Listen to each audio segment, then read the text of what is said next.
Okay, good afternoon, good morning, good evening sa lahat ng dako ng mundo. Ngayon naman gagawa tayo ng isang tutorial video on differential calculus, particularly doon sa topic na implicit differentiation. Ito po ay request ng ilan po sa ating mga students. So before we go further, i-differentiate muna natin or i-distinguish natin ano nga ba yung implicit function at saka yung explicit function. So, kung titingnan nyo dun sa ating presentation, if a function is given in the form y is equal to f of x, it is an explicit function, meaning y in terms of x, yun po yung function. But if a function is given in the form f, x and y is equal to 0, it is an implicit function. Ibig sabihin, both f at saka x ay nandun sa loob ng function. So, halimbawa, ito. Kung makikita nyo dito, this is an implicit form. xy is equal to 1. So, kapag ka-explicit form, y is equal to 1 over x. Ibig sabihin, y in terms of x. So, ano nga ba yung implicit differentiation? Implicit differentiation, that if we take the derivative of two variables, yan, we treat the other variables as a function of the other. Okay. So, madalas, we are taking the derivative of y with respect to x, so, or dy over dx. There are several guidelines for implicit differentiation. Ito. So, isa-isahin natin. So, number 1, differentiate both sides of the function in terms of one variable. So, usually, y in terms of x. And if it is in y in terms of x, collect all terms involving dy over dx on one side, at saka all the other terms sa kabilang side. And then after that, you factor out dy over dx. And then, you equate and solve for dy over dx. So, tingnan natin itong ilang problem na to. Let's solve para nang sa ganun ay masanay tayo mag-solve ng isang implicit function. Okay. Sige, tingnan natin ito. If we have here 2x cubed plus y squared is equal to 1. So, this is our sample problem. Yan, iangat natin. So, the first thing we should do is we have to take the derivative in terms of x. Ayan. So, we have 2x cubed plus y squared equals 1. So, what we will do, nagawin natin, so, ito ay x, di ba? So, we have, take the derivative of this one. That is 6x squared, dx over dx. Tama? May kasama ba siyang y? Wala. So, ito namang isa. Let's take the derivative of this one. So, we have 2y tapos dy over dx. Right? So, the other one is constant. Since constant siya, so the derivative of a constant is 0. Now, ang ating dx over dx is just 1. Kaya, normally, makikita nyo, hindi na tayo naglalagay ng dx over dx dito dahil alam natin that that is 1. So, we have 6. Okay, 6x squared plus 2y dy over dx is equal to 0. Sabi natin kanina, i-factor out natin yung dy. Lalagay natin sa kabilang side yung yung other term, tapos iwan natin yung dy over dx. Now, magiging 2y and then dy over dx. Ayan, di ba? Is equal to negative 6x squared. Okay? And then, kunin lang natin yung dy over dx, and that is negative 6x squared over 2y. So finally, ang ating sagot is dy over dx is equal to what? Negative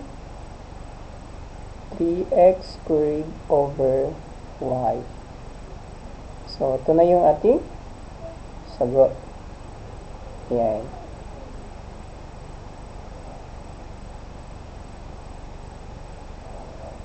Okay. So, gamitin natin yung nandun sa taas na ano kanina. Yung ating naging example. Ayan. Implicit form, xy is equal to 1. So, ano yung kanyang implicit differentiation dito? So, what we will do is, gawin natin d of x, y. Sorry, dy over dx pala. That is in terms of x. And equals 1. Okay. Yeah. Equals 1. So, notice, ito po ay mag-undergo siya ng product rule. So, what we will do is, yung ating first, which is x, and then the derivative, itong, itong second, which is dy over dx, plus yung y, times the derivative ng first, which is dx over dx. Okay? And then, what's the derivative of 1? Of course, that is 0. Now, so, x is equal to dy over dx, is equal to the x dy over dx. Ano yung dx over dx natin? Of course, that is 1. So, y na lang is equal to 0. Now, ang ating dy over dx, therefore, dy over dx equals, and diretsahin ko na nga, y over x. Yan. Ayan. Siguro nagtatanong kayo, sir, bakit kailangan pang gawin yung implicit differentiation? Bakit hindi na lang yung explicit? Y is equal to this one. So, actually, may mga functions na mas madali siyang kunin yung derivative niya kapag gagamitan mo siya ng implicit differentiation. So, ang tanong, pareho ba kaya yung makukuha naming sagot, sir? Technically, dapat pareho. Tingnan na lang natin itong problem na to. xy is equal to 1. Okay, sige, tingnan natin. Tulad ng sabi ko ngayon na, dapat pareho lang yung makukuha nating sagot, ha? So, ito. If we have here, ano yung magiging y niyan? So, xy is equal to 1. Right? So, therefore, our y is equal to 1 over x. What's the derivative of this one? So, dy over dx mo ngayon is equal to 1 over negative 1 over x squared. Right? So, nalala niyo pa? Power rule. Sige, ilagay natin na ano. For example, ang y natin is equal to x to the negative 1. So, therefore, ang ating x to the negative 1 minus 1, negative 1, of course, that is negative x to the negative 2, or that is negative 1 over x squared. Pareho lang. Okay? Now, eto, bakit siya, sir, hindi ba siya pareho nito? Itong part na to, negative, pareho lang ba yung negative y over x? Tingnan natin. So, ang alam natin na ay yung y natin dyan, for example, dy over dx is equal to, ano yung y natin? Diba, ang y natin is, labas natin yung negative, ang y natin is 1 over x. Pagkatapos may 1 over x pa tayo. So, therefore, that is 1 over x squared. So, technically, dapat pareho sila. Yan. Okay. Okay, so sa isang problem na to. X squared, gagawin natin is d of dx of x squared plus y squared is equal to 5. Yan. So, what we will do is 2x dx over dx plus 2y dy over dx is equal to 0. So, magiging 2y dy over dx. Hindi na siya nakita. Yan. Dy over dx plus lalagyan na natin sa kabila. Dx over dx is 1 is equal to negative 2x. And so, therefore, ang ating dy over dx is equal to what? Negative 2x over 2y. Or that is, negative x over y. Yun na po yung ating dy over dx. Tingnan nyo to. Kung ilalagay natin siya sa explicit differentiation, ayan, lalagay natin in terms of y lang. So, ito ay y squared is equal to 5 minus x squared, diba? So, therefore, y is equal to positive negative square root of 5 minus x squared. Sige, ano yung dy over dx niyan? So, ang dy over dx niyan is what? So, negative 2x over, ano yan? So, that will be plus minus, pero may 1/2 yan. So, 1 over 2 to. So, may 2 dito. And then, square root of 5 minus x squared. Right? Pero, ano nga ba to? Ano yan? Alam natin na ito ay y. Sorry, may plus and minus. So, therefore, kung magka-cancel to, magiging negative x over y. So, ano sa tingin nyo mas madali? Diba mas madali yung implicit differentiation? Right? So, sige. Another example. Okay, so tingnan natin itong problem number 4. So, if we have here x squared y plus xy squared is equal to 3x. So, what we will do, we take the derivative of this one. So, we have d of dx. Ayan po. So, x squared y plus xy squared is equal to 3x. So, let's take the derivative in terms of x. So, isa-isayin natin. So, we have d dx of this one, x squared y. Ganun din sa isa. d of dx of xy squared. And then d dx of 3x. Ayan. So, what we will do now is ito, product rule. So, we have x squared and then dy dx. Ayan, yung y yung derivative natin. Plus yung yung sa we have 2x yan, y dx over dx, diba?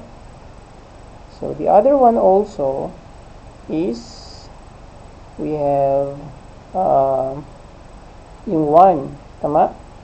1 pagkatapos y squared dx over dx. So, the other one is 2xy dy over dx. Ayan. So, sa kabila naman, we have 3 dx over dx. So, alam natin na yung dx over dx is equal to 1. Tama? And then, kukunin natin yung dy over dx, yung factor out natin. So, ano-ano yung mga yon? Factor out natin yung dy over dx. So, we have dy over dx. Ano yung mga, ano niya? X squared plus 2xy equals, wala na, di ba? Ito, ilalagay naman natin sa kabila yung, yung other. So, we have 3. Ano pa ilalagay natin sa kabila? Ito. So, 2xy. 2xy, ano pa? Itong y squared. Minus y squared. So, finally, ano yung magiging sagot natin? Nasa tingin nyo? Ang ating dy over dx ngayon is equal to 3 minus 2xy minus y squared over, hindi naman straight yung linya. Sige. Over, yan, medyo mas straight lang. X squared plus 2xy. So, ito na po yung answer natin. Ayan. So, the derivative, if we take the derivative implicitly, yung x squared y plus xy squared is equal to 3x. Yan, this is the answer. Imagine mo, ilagay mo yan sa, sa explicit. May y dito, may y din dyan. Ano yung sagot mo? Diba? So, medyo mahirap. Kung iniisip natin na i-take the derivative of this one explicitly. So, madali siya kapag implicit yung differentiation natin. Yan. Okay, so ito naman. Problem number 5. If we have here cosine x squared is equal to x e to the y. So, hindi lang in terms of yung x and y lang, algebraic. Yung titingnan nyo dito, meron siyang trigonometric functions. Okay, and then meron din siyang logarithmic function. Tingnan natin. So, pwede pa siyang gamitan ng implicit differentiation. So, ano sa tingin nyo yan? So, the first thing we have to do is we take the derivative. So, we have d of dx na cosine x squared is equal to x e to the y. Yan. So, ano mangyayari? So, we have, what is the derivative of, cosine? So, the derivative of cosine is negative sine. Yung x squared, pagkatapos, ano pa? That is 2x, and then dx over dx. And the other side is equal to, of course, x, and then that is e to the y dy over dx, right? And then plus e to the y dx over dx times 1. So, simplifying further, dx over dx is 1. So, we have negative 2x and then sine x squared. That is equal to x e to the y dy over dx plus e to the y. So, let's factor out dy over dx. Magiging negative 2x sine x squared minus e to the y. Lalagyan natin sa kabila. Then x e to the y dy over dx. So, finally, ano yung sa tingin niyo magiging sagot niya? Dy over dx is equal to negative 2x sine x squared minus e to the y all over x e to the y. So, ito na po yung ating final answer. Okay.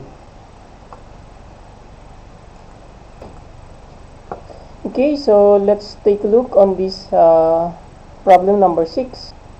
So, if you y squared plus 5x squared y cubed plus x to the 4th is equal to 9. So, let's take the derivative of this one implicitly. So, By the way, yung ating derivative, it will depend kung paanong notation yung ilalagay niya. Kasi sa derivative, di ba, meron tayong f prime of x. Yung iba ay y prime. Tama? Yung iba naman, minsan du over dx. Pero dito sa mga notations na ginawa natin kanina, kinoconsider natin yung dy over dx. Ayan. So ngayon, sige, subukan natin. Siguro yung iba sa inyo, sanay gumamit ng y prime. So gamitan natin to ng y prime. And then saka natin ano ba yun? I-factor out yung y prime mamaya. So eto, halimbawa. Yan. So if we take the derivative of this one, we have 2y and then y prime, di ba? So the other one also is lalagyan natin sa bracket para nang sa ganun alam nyo na itong second term yung kinoconsider natin. So we have 5x squared and then 2x. Bakit 2x? 2y. Hindi rin 2y. 3y. Ayan.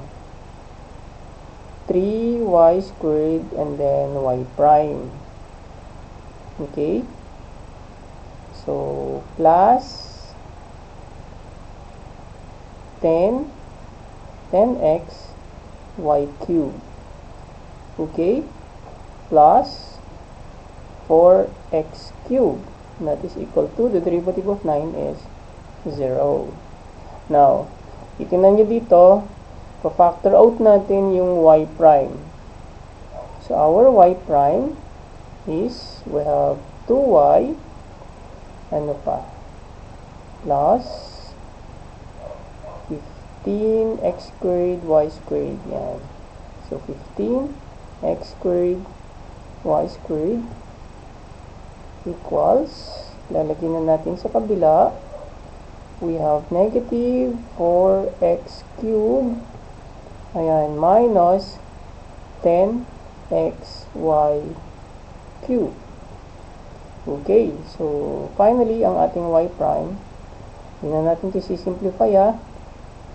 So 4x cubed minus 10x y cubed and over 2y plus 15x squared y squared. Ayan. Okay? So, dito sa problem na to, y prime yung ginamit natin. Pero, di ba alam naman natin na yung y prime is dy over dx usually. Di ba? Yung dinidenote natin. Yun. So, sana may natutunan kayong konti dito sa ating discussion on implicit differentiation. Okay? So, abangan nyo yung iba pang mga, mga requested na topic. Kung kaya ng oras ay sinisingit ko pong gumawa ng mga video tutorials para po makatulong sa ating mga students. So, yun lang po. Thank you so much.